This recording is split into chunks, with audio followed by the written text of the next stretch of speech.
대선 후보들은 오늘도 역시 정신없는 바쁜 하루를 보냈는데요. 네, 정치부 박상률 기자와 함께 대선 관련해 자세한 이야기 나눠보겠습니다. 박 기자 어서 오세요. 네, 안녕하십니까. 안녕하세요. 자, 먼저 후보들의 오늘 일정이 어땠는지부터 정리를 좀 해주시죠. 네, 더불어민주당 문재인 후보 이야기 먼저 하겠습니다. 문재인 후보는 일단 오늘은 안보 챙기기에 좀 집중을 했습니다. 국방 안보 전문가들의 지지선언 행사에 참석을 한 이후에 포천으로 이동을 해서 경멸 훈련을 참관을 했습니다. 아무래도 안보에 대해서 굉장히 좀 든든한 대통령 이런 이미지를 보여주고 싶은 그런 행보로 보였다고 보시면 되고요. 네. 자유한국당 홍준표 후보는 오늘 대한노인의 토론회에 참석을 해서 어르신들을 위한 각종 공약들을 좀 이야기를 했고 저녁이죠. 지금은 보수의 심장, 자신의 출마 선언을 냈던 대구 그리고 서문시장을 방문을 해서 TK 텃밭 표심 잡기에 지금 집중을 하고 있는 상황입니다. 네. 안철수 후보, 국민의당 안철수 후보는 선거운동이 시작된 이후에 처음으로 강원 지역을 찾았습니다. 굉장히 바쁜 하루를 보냈는데 춘천 중앙시장을 찾고 그리고 또 이동을 해서 원주 문화의 거리, 강릉으로 또 이동을 해서 대학로 로터리 등을 돌았습니다. 보면은 좀 젊은 층이 많이 있는 그런 거리들이거든요. 그러니까 안철수 후보는 상대적으로 지금 20, 30대 지지층이 조금은 얇은 편이다 보니까 네. 이 젊은 표심 잡기에 좀 주력을 하는 행보로 보였고 네. 유승민 후보는 서울에서 유세 활동에 집중을 했습니다. 서울에서 여의도공원, 보라매공원 이런 곳에서 이제 시민들을 좀 만나기도 하고요. 역시 대한노인의 대선 토론회에서 어르신들과 관련된 이런 복지 공약 같은 걸 좀 많이 내놨습니다. 저녁이죠. 지금은 이화여대, 신촌, 홍대 입구 네. 상당히 이름만 들어도 아주 젊음이 느껴지는 역시 젊은 표심을 좀 잡는 데 집중을 하고 있고요. 정의당 심상정 후보는 울산을 찾았습니다. 현대중공업 그리고 현대자동차 사업장 인근을 찾아서 노동 대통령이라는 이런 슬로건답게 노동자들을 만나서 여러 이야기를 들어보는 그런 행보를 보였습니다. 네. 네. 자, 박 기자 그런가 하면 오늘 오후에 안철수 후보 측에서 그 문재인 후보의 아들 문준용 씨 특혜 채용 관련해서 추가 의혹 내놨다던데 어떤 내용인가요? 네, 일단 그 안 후보 측에서 추가로 제기된 의혹을 간략하게 좀 설명을 드리면 네.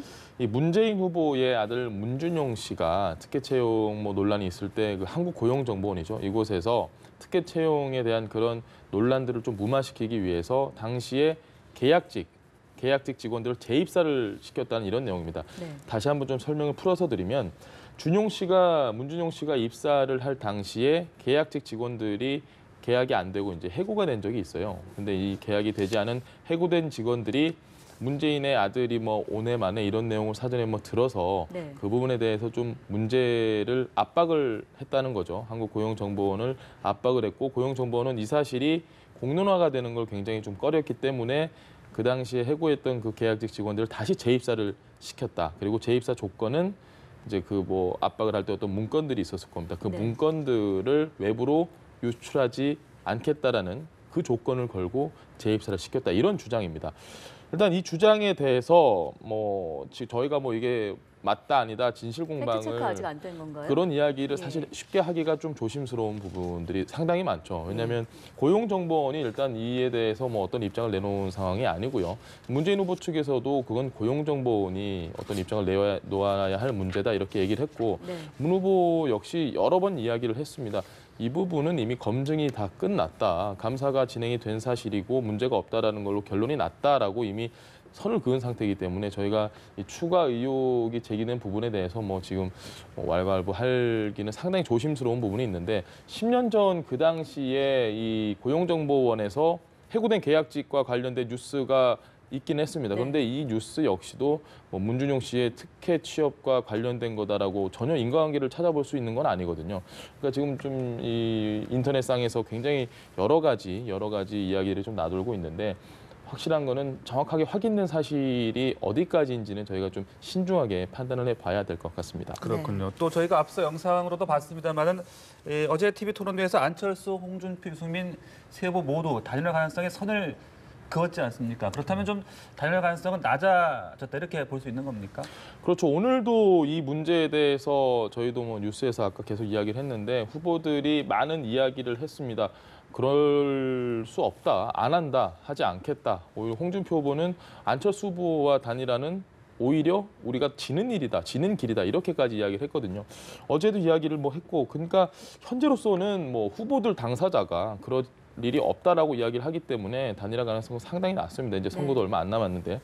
하지만 왜 이런 이야기가 계속 나오느냐. 문재인 후보가 어제 TV 토론회에서 방금 전에도 보셨듯이 굳이 물어봤잖아요. 이 단일화에 대한 이야기를. 그러니까 뭐 유승민 후보도 그런 걸 왜 물어보시냐라고 강하게 이제 나왔는데 이게 공개적으로 국민들 앞에서 사실 약속이 되는 거거든요. 단일화를 하지 않겠습니다라는 답변을 끌어내는 상황이기 때문에 전문가들은 이걸 이슈화를 시키는 것이 문재인 후보 입장에서는 혹시 모를 단일화라는 변수를 사전에 제거를 함으로써 오히려 상당히 좀 득을 볼 수 있는 상황이 네. 아니냐 이런 분석들도 좀 나오고 있습니다. 어쨌든 현재로서는 가능성은 좀 낮지만 전혀 물밑 협상이 이루어지지 않는다라고 역시 단정적으로 말하기는 힘든 상황입니다. 네.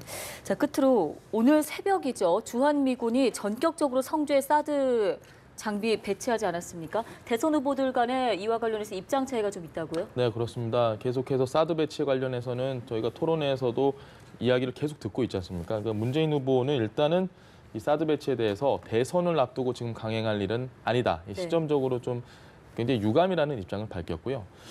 안철수 후보 같은 경우는 사드 배치의 필요성 자체를 부정하지는 않습니다. 하지만 이 절차상의 문제가 분명히 있다라고 뭐 기존에 계속 이야기했던 그런 입장을 재차 반복을 했고 홍준표 후보와 유승민 후보는 역시 굉장히 환영을 했죠. 이 부분에 대해서 환영을 하면서 홍준표 후보 같은 경우는 현 상황에서 최선의 전력 방어 무기다. 사드는 그렇게 뭐 평가를 했고 유 후보는 이제 정치권에서 좀 딴소리 안 했으면 좋겠다. 네. 이제 여기서 그만 사드에 대한 논란은 없으면 좋겠다. 이런 식의 이야기를 했습니다. 마지막으로 심상정 후보는 역시 이 사드 기습 배치는 원천 무효다. 그렇기 때문에 원점에서 재검토를 해야 된다. 이런 입장을 밝혔습니다. 네, 알겠습니다. 알겠습니다. 지금까지 각 당 후보들의 동향 자세하게 분석을 해봤습니다. 박 기자 고맙습니다. 고맙습니다.